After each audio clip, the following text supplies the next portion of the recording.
You know that version of you can feel deep down? The stronger, more confident, more alive version?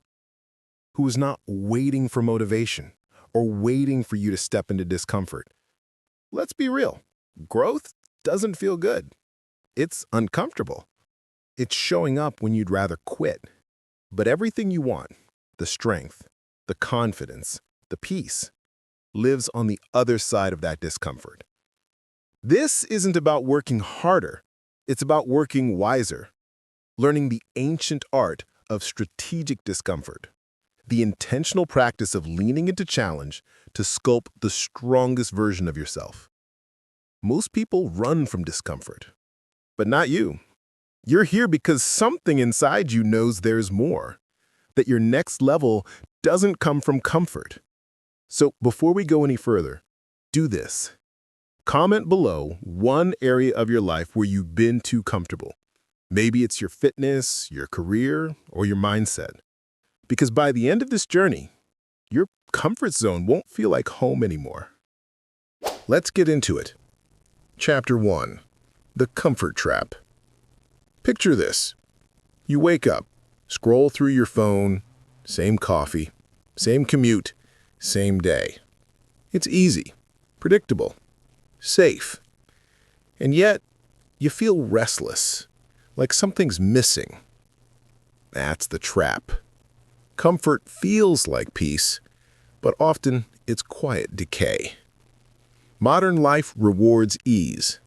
Apps deliver your food, algorithms deliver your dopamine, and soon, life delivers your stagnation. You stop growing because you stopped struggling. As Seneca once wrote, "A gem cannot be polished without friction, nor a man perfected without trials." You want to shine, but you avoid the very friction that would make you brilliant. Chapter 2. The Protagonist.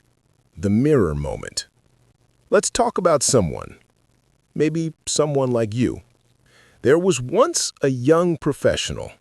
Ambitious, smart, always planning. But every time things got tough, they'd say, maybe it's not meant to be. They thought they were being logical. In truth, they were protecting their ego. They avoided public speaking because it was uncomfortable. They skipped the hard workout because it hurt.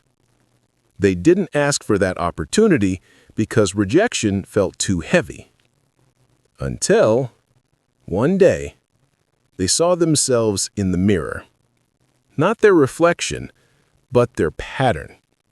It was like a moment of awakening. If I keep avoiding discomfort, I'm also avoiding my potential. That moment wasn't about shame. It was about realization. Comfort had become the cage. Chapter 3. The Discovery. Strategic discomfort. Here's the revelation. Not all discomfort is pain. Some of it is training. Strategic discomfort is not about self-punishment. It's about deliberate exposure to challenge in controlled doses. You don't jump into chaos. You train your nervous system to expand its capacity, step by step. Cold showers, speaking up when your voice trembles, taking on that project that terrifies you. Each moment of chosen discomfort rewires your brain. Neuroscience calls it hormesis. Small doses of stress that make you stronger, more adaptable, more resilient. It's the same principle athletes use to build muscle, entrepreneurs use to build grit, and monks use to build discipline. As the philosopher Epictetus said, difficulties show what men are. Your growth isn't blocked. It's waiting in the places you refuse to go. Chapter 4. The Conflict.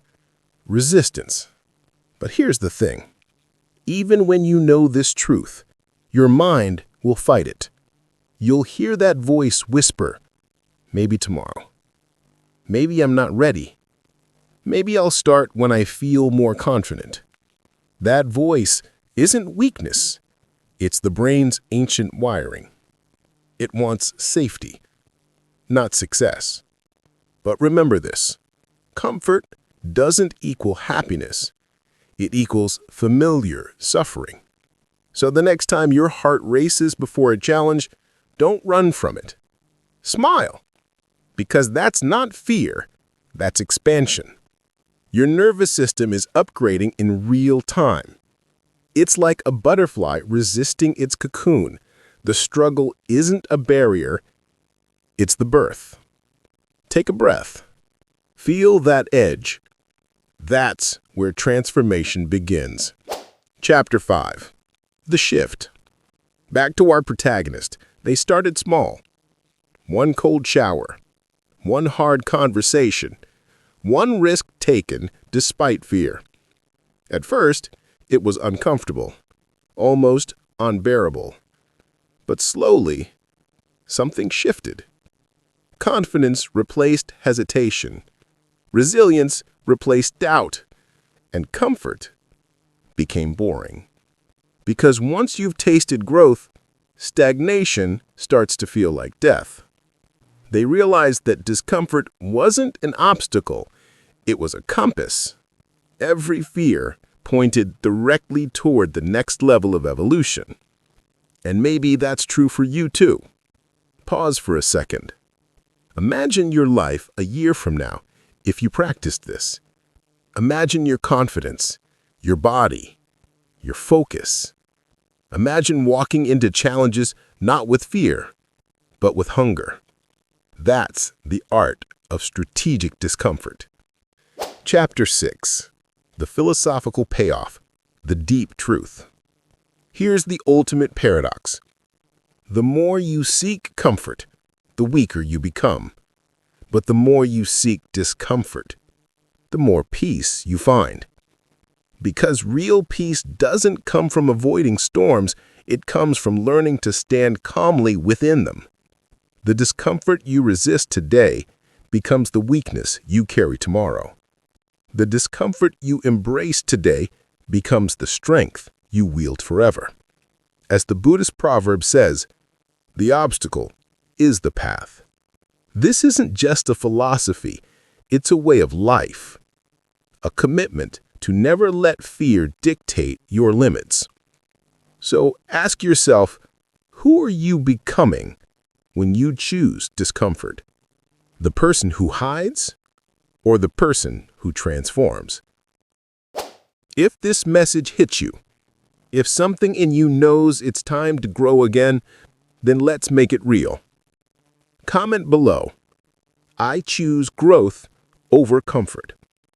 Let that be your public declaration, your first act of strategic discomfort. Then share this video with someone who's been stuck, someone who needs to hear that their fear is not a wall, but a doorway. Because the world doesn't need more people chasing comfort. It needs more people who are willing to get uncomfortable in the name of becoming extraordinary.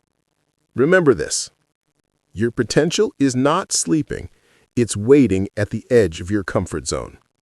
Step toward it, breathe into it, and never ever settle again. This is the art of strategic discomfort. Now go out there and become the storm that shapes your own strength.